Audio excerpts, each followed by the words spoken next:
Hi everyone, welcome to one more class of English for academic purposes. Nessa aula de hoje, a gente vai começar a trabalhar um pouquinho com a habilidade produtiva, isso é, a habilidade de escrita em língua inglesa, tá? Então, a gente vai começar trabalhando com a estrutura básica de sentenças em inglês. Let's go? Então, eu trouxe aqui para vocês, primeiro, a basic structure, né? A estrutura básica de sentenças em inglês, e aqui eu estou falando das que a gente chama simple sentences, que são as sentenças simples, que contêm apenas um verbo principal aí na sua oração, tá? Essa estrutura segue a mesma estrutura da língua portuguesa, com subject plus verb plus object or complements. For example, I love pasta, né? Então, a gente tem um exemplo aqui de uma sentença bem simples, né?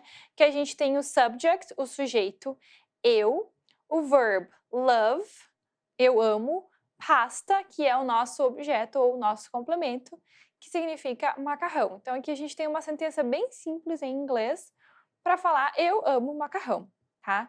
Então, a partir dessa estrutura bem simples, bem básica, é que vocês vão começar a desenvolver a escrita em inglês, tá? Lógico, alunos que já têm um nível podem, né, um nível intermediário ou pré-intermediário, podem puxar um pouquinho mais, mas para beginners, para iniciantes e alunos básicos, a gente vai começar por aqui, tá? E eu trouxe para vocês aqui o que a gente chama de subject pronouns, para a gente revisar, né? Eu acredito que todos vocês já viram, pelo menos alguma vez na vida, né? Estes subject pronouns. I, you, he, she, it, we, you, they, né? Eu, você, ele, ela, esse ou isto, ou ele ou ela para animais e coisas. We, nós, you, vocês, e they, eles ou elas, tá? Então, estes aqui são os subject pronouns, os pronomes que vão ter a função de sujeito na oração. Então, são eles que vão começar aqui a sentença na estrutura básica. Tá? Então, é muito importante que vocês memorizem isso aqui, tá? É muito importante que vocês saibam quem é quem. Eu trouxe aqui uns exemplos em sentenças utilizando cada um destes pronouns. Então, for example, I work at school, you work at school. Eu trabalho na escola, você trabalha na escola. He works at school, she works at school. Ele trabalha na escola, ela trabalha na escola. We work at school, you work at school, they work at school. Nós trabalhamos na escola, vocês trabalham na escola e eles ou elas trabalham na escola. Então, a gente vê aqui nessas sentenças que todas elas vão seguir essa estrutura que a gente está falando. Sujeito, verbo e complemento, né? Esse at school aqui, ele indica um place, um lugar onde a pessoa trabalha, tá? O que de diferente que a gente tem aqui? Somente o S para duas pessoas, né? He e she. Então, a gente vai falar na próxima aula um pouquinho melhor sobre essa questão do tempo verbal do presente simples. Mas já prestem atenção que esse Szinho aqui, ele vai estar presente nessas três pessoas aqui, he, she, it, em sentenças afirmativas, como essa aqui, no presente, tá? Mas a estrutura de todas essas sentenças é a mesma, sujeito, verbo, complemento, ok? Então, para frases afirmativas, a gente já entendeu, né? Subject plus verb plus object or complement. Trouxe mais alguns exemplos aqui. She works as a software developer. Ela trabalha como uma desenvolvedora de softwares, né? E um outro exemplo, he studied law last year. Ele estudou direito no ano passado. Tá? Então, aqui a gente tem algumas observações. Né? A estrutura é a mesma, porém a gente tem na sentença 1 uma sentence no present, no tempo presente. Por isso a gente vai ter esse Szinho. Lembra lá, she. She works. Ela trabalha, isso no momento presente. Já na sentença de baixo aqui, que ficou 1, mas era para ser 2, né? He studied law. Então, a gente tem esse ED aqui, e este ED nos verbos em inglês, ele vai indicar muitas vezes o past, o simple past, o passado. A gente tem uma outra dica também nessa sentença, para saber que ela está no passado, que é o próprio uso do last year, que é no ano passado. Então, é muito comum que sentenças que estejam no passado, elas vão ter essa marcação de tempo. Last year, yesterday, ontem, e outras formas de marcar tempo, tá? Então, isso vocês precisam cuidar quando vocês forem ler textos em inglês, né? Observar. Tá no presente? Tá no passado? Tem alguma marcação de tempo do quando isso acontece? Então, prestar atenção. Tem o ED no verbo? São elementos para prestar atenção, tá? Eu coloquei um PS aqui embaixo por conta desse A que a gente tem aqui. She works as a software developer, tá? Ela trabalha como, esse as aqui, ele quer dizer como. Então, ela trabalha como uma desenvolvedora de softwares. Ou I work as a teacher. Eu trabalho como uma professora. He works as a lawyer. Ele trabalha como um advogado, tá? Então, no português, a gente costuma falar, for example, I'm a teacher ou I am a teacher. Eu sou professora. No português, eu sou professora. Mas no inglês, a gente vai precisar colocar esse artigo aqui. I am a teacher. Eu não posso dizer só I'm a teacher. Fica faltando alguma coisa, tá? Então, sempre que vocês quiserem fazer uma sentença sobre uma profissão que você faz ou que alguém faz, vai precisar colocar esse uma e a profissão do lado, tá? E aí a gente tem esses dois artigos em inglês que são o um ou uma, tanto o a quanto o an, tá? Como que vai ser, quando vai ser um, quando vai ser outro. A regra é o seguinte, né? Antes de palavras que começam com consoante, a gente vai usar a teacher, a house, né? A software developer, software começa com uma consoante. Antes de palavras que começam com vogal, a gente vai utilizar an apple, an hour, tá? Aí eu dei um exemplo interessante, que é o hour, tá? Por quê? Porque hour, de hora, começa com H, mas H não é uma consoante? É. Porém, a regrinha diz o seguinte, que o an ele é utilizado antes de palavras que começam com vogal ou que tem som de vogal. Então, eu não falo hour, eu falo hour. Esse H não tem som, né? Tem som de O. Então, por conta disso, eu vou utilizar o an. Mas não se preocupem tanto com essas regrinhas, vocês vão pegando isso no uso. Mas é importante saber, quando vocês forem escrever, que tem que colocar o A ou o N. Se começa com vogal, N. Se começa com consoante, a maioria será A. Ok? Frases negativas. Então, a gente falou no slide anterior de frases positivas. No caso das frases negativas, o que muda na estrutura da sentença? A gente vai ter o subject plus um auxiliar mais negativo, verbo e complemento. Então, for example, I do not work in that company. I do not work in that company. Eu não trabalho naquela empresa. Vejam que aqui a gente tem duas palavrinhas, né? Do e not, que podem ser contraídas e virar I don't work in that company. Inclusive, é muito mais comum na oralidade, em textos informais, utilizar a forma contraída, tá? I don't work in that company. No português, a gente só fala eu não trabalho. Então, a gente não tem esse auxiliar. Porém, para o inglês, a gente vai precisar ter um auxiliar muitas vezes, com algumas exceções que a gente vai estudando no decorrer das aulas, tá? Então, é importante lembrar que, para sentenças negativas no presente, eu vou utilizar o do para quase todas as pessoas, tá? E se vocês verem num texto este didn't aqui, que é a contração de did mais not, vocês devem saber que ele se relaciona ao yesterday, né? Ao passado. Então, este é o nosso auxiliar do passado. Este é o do presente, este é o do passado. She didn't do her homework yesterday. Ela não fez sua tarefa de casa ontem, tá? Vejam que a sentença, a estrutura é a mesma, só muda que nós temos um auxiliar aqui no presente e aqui um auxiliar indicando passado, tá? E na última, we will not apply for that scholarship. nós não iremos aplicar para aquela bolsa de estudos. Também temos as sentenças sujeito, auxiliar, negativa e verbo, apply, e complemento. Mas a gente tem aqui o will. O will, pessoal, indica future, futuro. Então, quando vocês verem em textos o did, didn't, né?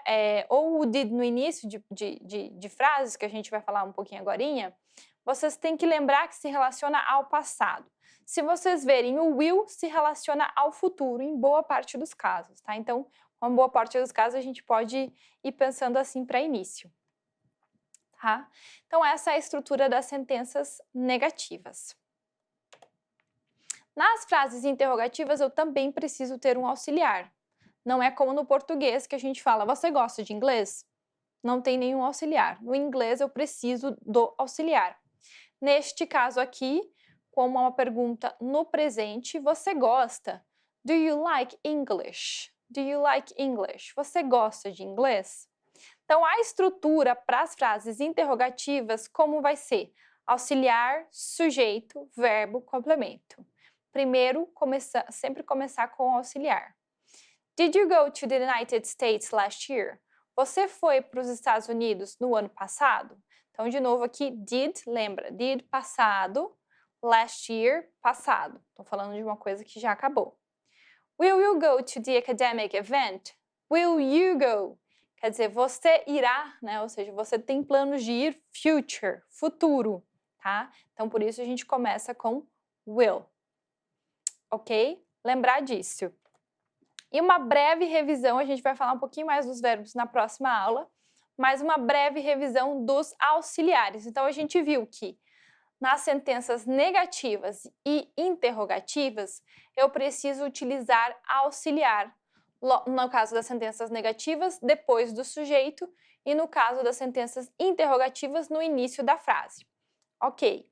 Qual o auxiliar que eu vou utilizar? Nós temos o do e o does para o presente simples, o did para o passado simples e o will para o futuro. É lógico que nós temos mais que isso, mas estes são alguns básicos que é importante vocês conhecerem, porque é comum que eles vão aparecer em textos e quando vocês estiverem lendo, vocês possam reconhecer. E também para ajudar vocês a escreverem sentenças básicas e simples em inglês, tá?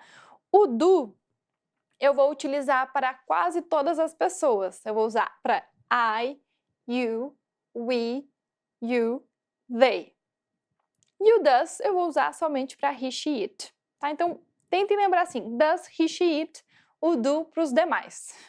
Daqueles primeiros sujeitos que a gente estudou lá no primeiro slide. No caso que a gente tem expressões de tempo, né? Tem alguma expressão de tempo e de lugar. Aonde que ela vai na sentença? Geralmente no final. For example, I played volleyball at Christina's house last Sunday. Eu joguei vôlei na casa da Cristina no domingo passado. Então, eu tenho primeiro uma expressão de place, aonde foi que eu joguei, na casa da Cristina, e quando? Last Sunday, tá? No último domingo. Eu sei que é passado, porque eu tenho aqui, ó, ED. Ou então, se eu quisesse manter só o tempo, I played volleyball last Sunday. Eu joguei vôlei no último domingo. Tá? Em casos em que a sentença apresentar informações de lugar e tempo, é importante lembrar que o lugar geralmente vem antes do tempo. For example, I went to London last year. Eu fui para Londres no ano passado. Então, a gente tem o subject, eu, verb, went, fui, que é o passado do verbo to go, tá? Complement, para onde que eu fui? Para Londres. E aí, a gente vai ter aqui Londres é o nosso place, o lugar que eu fui, e o último é o time, quando eu fui, last year, tá? Então isso aqui pode ajudar vocês quando vocês forem escrever, se vocês ficarem na dúvida, o que eu coloco antes, aonde ou quando. Então lembre-se, o lugar geralmente vem antes do tempo, tá? Algumas expressões de tempo para que vocês possam conhecer, que indicam passado. Então, se vocês observarem isso em textos, vocês já vão perceber que estou falando de alguma coisa que já aconteceu. Yesterday, last week, last month, last year, 1, 2, 3, quantos anos sejam, né? Years ago. Então, a gente tem ontem, na semana passada, no mês passado, no ano passado, 1 ou 2 ou 3 years ago, anos atrás, tá? Então, tudo isso aqui indica passado. E o que indica future, futuro? Next week, next year, next month, tomorrow. Na próxima semana, no próximo ano, no próximo mês ou amanhã, tá? Então, é importante anotar isso aqui. Vejam que vocês já devem ter pescado que o last está relacionado ao passado e o next está relacionado ao futuro. Ok?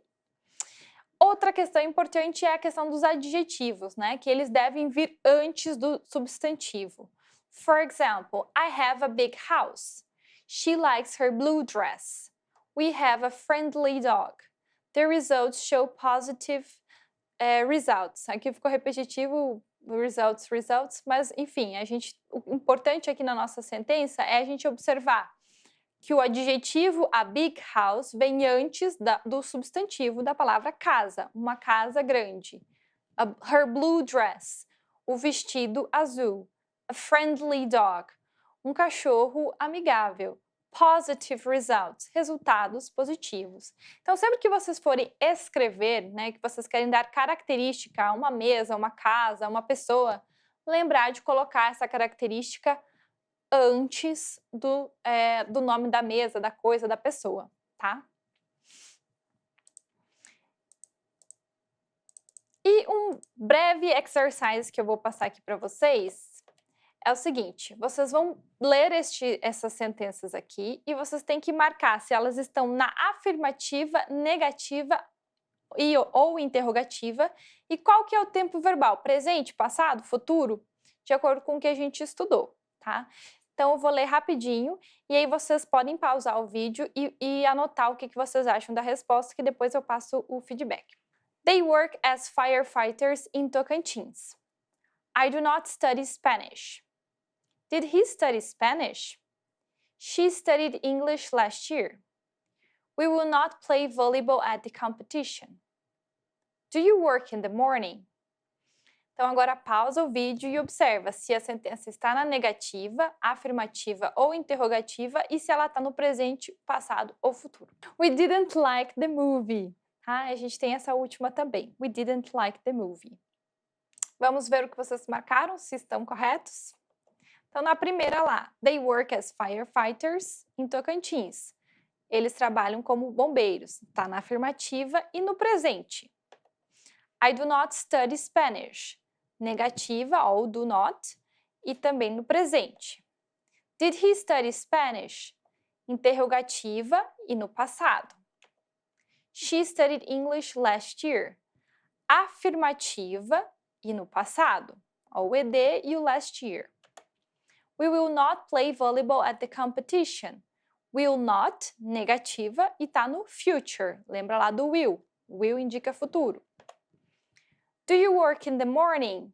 Pergunta, né? A gente tem o auxiliar no início e no presente, do auxiliar do presente. We didn't like the movie. Negativa, didn't, que é a contração de did not, e passado. Então, espero que vocês tenham ido bem no exercício. Thank you very much and see you. Bye!